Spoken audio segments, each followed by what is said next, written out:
Yo, what's up, guys? Welcome to another deck profile. We only have here the best deck profiles from the Yu-Gi-Oh! Benelux Extravaganza tournament. Today, right now, we have Erwin Dijkstra. Tell us, what did you play? What plays did you get? How did you do? So hello, I'm Erwin Dijkstra. I got eighth place at the Remote Duel Extravaganza of the Benelux, and I played blind second dinosaurs. Or, Um, all right, yeah, sounds great. Good position. Show us the deck. Afterwards, you can say everything you want about your tournament. okay, so the deck itself is pretty standard. I do have a lot of spies, but to get to that, we have to get to the side and action deck. So I'll get through the main deck first, real quick. We've got two Ultimate Conductor Reno, pretty standard. Triple Oviraptor, triple Misk, and triple Baby. These are all pretty standard. Perhaps next time I would cut down Baby to two because it was kind of bricky, but I did have games that I had too few babies in my hand, so definitely keep it at three. Can I ask you Um, something real quick about the babies? Like, yes, of for course. example, I've seen other deck profiles as well about it, and you're not playing Petite, I see. Oh, I am actually. Oh, you It's are. right here. Surprise. Okay. Yeah, I'm playing the one petit, so it's four babies. I actually had three games today where I didn't find a single baby at all, no fossil, no ovi, and those were the hardest games of the day. So even though it was kind of bricky sometimes, this might actually be the best ratio for me. All right. Um, I play only the one Animador Artichar. This is basically the biggest brick of the deck currently in the build that I play it. You basically only want to summon this of a baby effect and mainly of a miscellaneous sources effect. But if you open it together with Oviraptor, then either one of them is just dead in your hand. So I like to keep the normal summons just to the Oviraptor because you already play six of those, and then keep this in deck. So seeing this in your open hand is always bad. Another card you All never right. want to see is Giant Rex. Yeah. This is also horrible to draw, even though it did win me a couple of games by banishing this out of my hand for double Evo pill. But seeing this is basically as bad as seeing Driver. Yeah. Then we got the big boys. We got one Pankratops. I'm actually still playing one Dogoran, the Mad Flame Kaiju, and one True King Livo. Um, these are basically really win more cards, but they're never dead in your hand, so it's still pretty fine to play them. This actually makes you stand a bit of a chance if a VFD resolves. And this actually came in clutch against Winda a couple of times, which I didn't expect to see that much. Yeah, there was a lot of Then we Sedol. It's the Benelux meta, you could say. it was a wonky meta. Like I did play a lot of straight up meta, but if you look at the top four as well, it isn't just the Drytron and the Virtual World you would expect. Now, there's only one. Um, Yeah, the top 8 has one Drytron and one Verse World. That's it. yeah, and then this is perhaps why we don't see those decks as often because it's just the hand traps that every deck is playing. So triple Gamma Driver, triple Droll, triple Ash. Like if you don't play this, you're just gonna get VFD to death, and that's Yeah. not very fun. Drolls in the main as Uh, well. That's not something that I've seen everyone do. Was it just for Drytron and Virtual World to you, or? well, draw in the main. That's kind of my meta pick. It's basically it's a dead card versus some trap matchups, but against the combo heavy decks, which are able to build boards or floodgates, which you cannot get past by just attacking with Ultimate Conductor Tyranno. Then you really need an out, or you need to make sure that they can never find it. Like for example, I went against a Virtual Board player. I ashed and gammaed him, but then he just got a top deck with Stardust Charge Warrior, and it was a Monster Reborn, which made him get into VFD at last. I wonder who Perhaps that you is. know who that player is. Hmm. So in those cases, you just really need the draw and lockbird because this deck has a good matchups against, well, basically against deck where you can go one for one in card advantage. But if you go up against a floodgate like True King of All Calamities or Affinities, then it's really hard to play around that. So for those cases, this in the main deck is pretty fine. And there are a lot of rogue matchups which really can't handle it as well. Yeah. So when we get to the spells, I just played 2 Lost Worlds and 1 Mystic Mine and a Terraforming. It's really nice to see the Terraforming being flexible with your field spells. And I have to admit, this 1 Mystic Mine in the main has won me more decks than it should have, or more matches than it should have. Then Triple Fossil Dig, don't feel I need to explain that. No. Double Evolution Pill. This is just because you need to search to get a pop with Animadorns. So you need to have one of these in deck, otherwise it's just game over. And then we have basically the big equalizers, 2 Lightning Storm and 2 Evenly Match. This is just for the back row decks to make sure you don't always have to trade 1 for 1. Because if you can get a 4 for 1 or a 5 for 1 with one of these, then it's basically game over. Yeah. So that's the main deck. I would say it's all pretty standard. That there are a few weird choices. I've seen other players cut down on the Lightning Storm and the Evenly, but I still think that those are way too good to pass up on. Like even if you get hit with the 2 King or all Calamities, then even then a Lightning Storm or an Evenly Match is never a dead card. Getting rid of a Chuche or any other virtual world spell, that's always good to do, or perhaps a Shenshin if you're lucky. Yeah. So then we get to the side deck. This is actually where the real spice starts. So of course we have 3 Nibiru. Once again, VFD is a real pain to this deck. Triple BD Crow. Yeah. This should come in handy against a lot of matchups. I actually almost never signed it in. It did come in clutch against the Shadow Invoke Dogmatica player. So it's nice that I got him in anyway. And now here come the true ratios. Like, I don't want to say I'm a ratio guru, but after this week, probably everyone's going to play these ratios. We have 1 Artifact Lancia. Mm-hmm. The main part I play 1 Artifact Lancia is that my side deck wasn't done until 5 minutes before the Extravaganza started. And I still had to fill in my whole deck list. So I rushed to a binder, and at the place where there were 3 Lancia, only 1 was residing.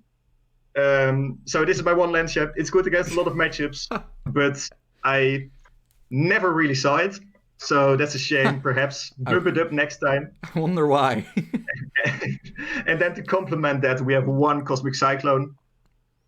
Of course, you don't want to max out on Cosmic Cyclone if you're playing Lancia, because these kind of clash. And the main reason I'm not playing more Cosmic Cyclone is probably because my other 2 Cosmic Cyclone are sitting next to my other 2 Lancias. So that's probably why.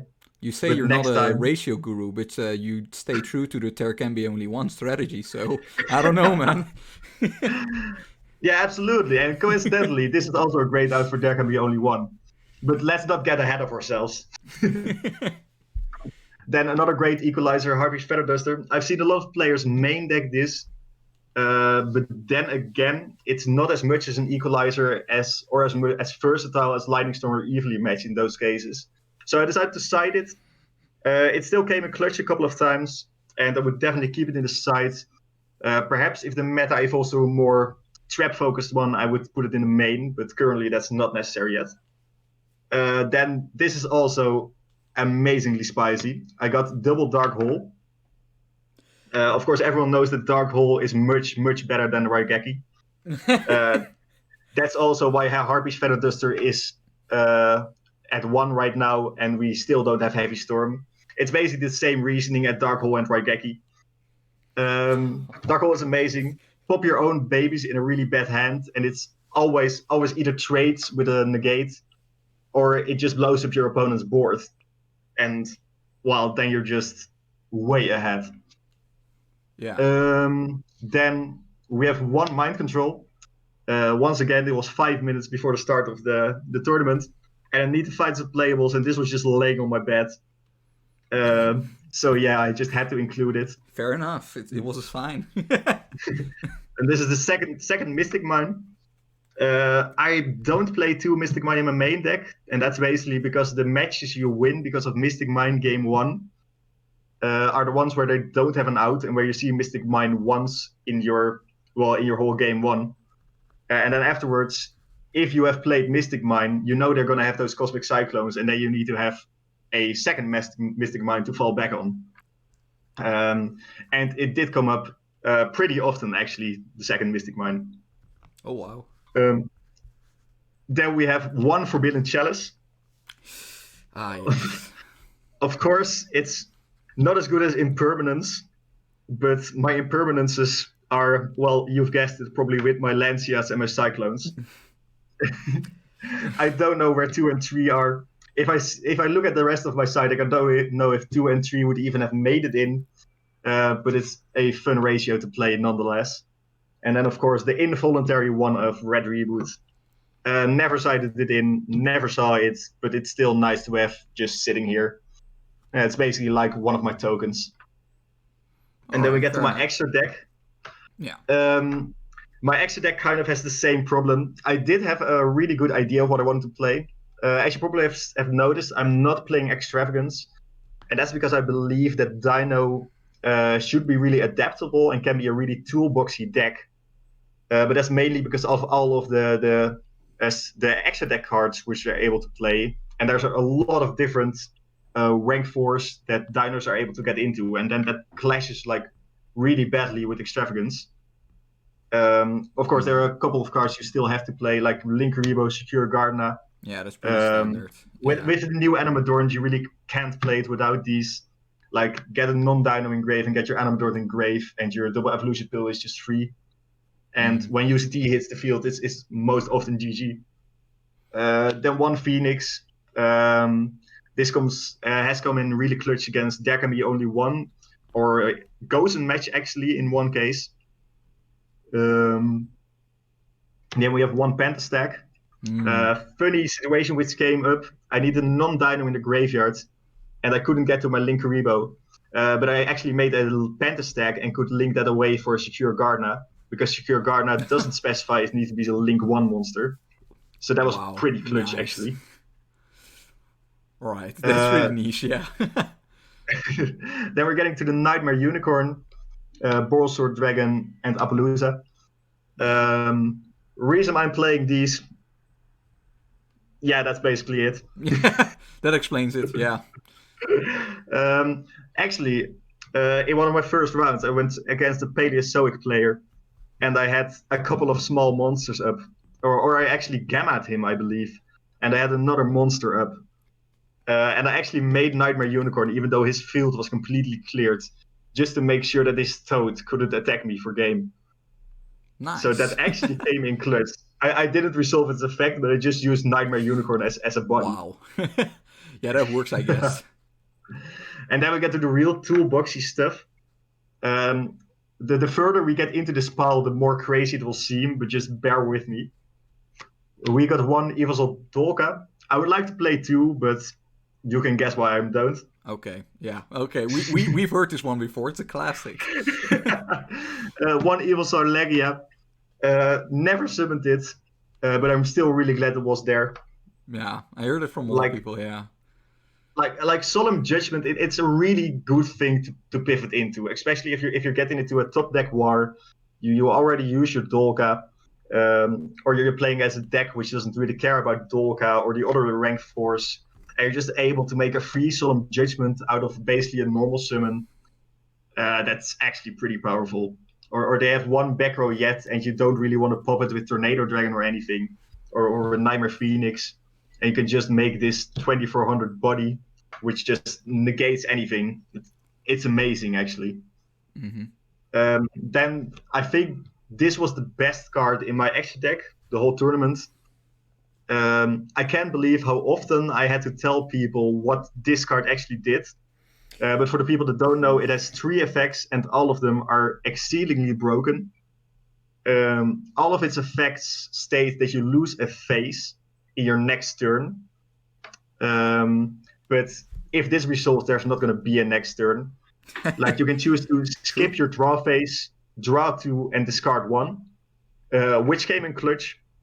You're able to skip your next main phase 1 to just Monster Reborn. which is the one effect I didn't use all tournaments, but the one I used approximately 70 times this whole tournament is the last effect, where you skip the battle phase of your next turn, and then you double the attack of one of your monsters. Well, you probably guessed which monster that is by now, but if you have a 7k Ultimate Conductor Tyranno, and you combine that with a Panther stack, especially if your opponent just has a token with 0 defense, then this is already game. Yeah. So that actually stole a couple of matches I had really no intent on winning. Then there's one Abyss Dweller. Like, this is really good against a lot of the meta decks and against a lot of Rogue. Never made it, of course. Then there's one Plan B. I did make this against a Dragon Link player who actually came top 8 as well. Yeah. And he was really frustrated by that, and I really like that I put it in. Then another card I made against that Dragon Link player is Evil Swarm Excited Knight. This is just another great equalizer, and again, just 2 monsters on field, clear your opponent's entire board. Like, this player had a Boral Sword up and a Borreload Savage Dragon, a couple of monsters I had to set with UCT, and a couple of back row. And I just blew it all out of the waters by just normal summoning a Misk. So that was pretty amazing. Then one Tornado Dragon. Really no need to explain. It's a really solid card.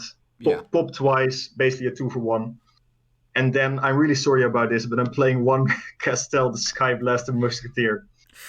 I actually can't tell off the top of my head what this card does, but I really needed to find a rank 4. Like, the tournament started at 10 o'clock, and at 9:55, I was frantically searching for a 15th card for my extra deck. The thing is, actually, at this Thursday, I played at my locals, and I decided to throw off some people, since I'm basically known for the going second Dino guy. So I played going first Dinosaurs, with this combo where you make Curious into Nightmare Griffin, where you can get Imperial Order, and you end on a board of Ultimate Conductor Tyranno, Simorgh, Stormwind, or the Barrier Statue, and an Imperial Order. And there's really not a good way that any meta deck can play through that right now. But that meant I had a lot of, basically spare place for this Extravaganza in my extra deck. And there was more space than there was time I got to fill that space. So I got to snatch this from one of my Rogue decks. But yeah, if I could change one thing about my deck, I would really chase out the Castel for a Psyframe Lord Omega, because, well, that could basically just be called a Dino Omega, because it synergizes so well with the deck, just putting back miscellaneous swords from the banished into the grave, and making sure that your opponent doesn't have the answers in hand that they normally would have. Yeah, that just sounds amazing. Well, that's all for the deck then. Any more shoutouts you want to give? Yes, so I would really like to shout out my local game store, the Purple Dragon in Groningen. It's an amazing community which really helped me learn quite a lot about this game in just a really short period of time. I would really like to thank Ivar Morlach and Mark Vaas, 2 of my best friends who helped me playtest and just basically fuck around playing Yu-Gi-Oh!, which is amazing. I would like to have a shout out to Fabian. I'm really sorry about round 7. I won't do it again.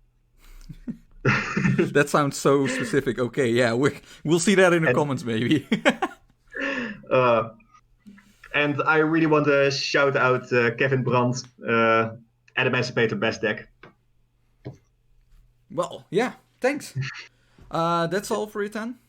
Thank you for sharing the deck profile with us, and hope to see you next time on the channel, man. Yeah, thank you for having me, and have a great rest of your day.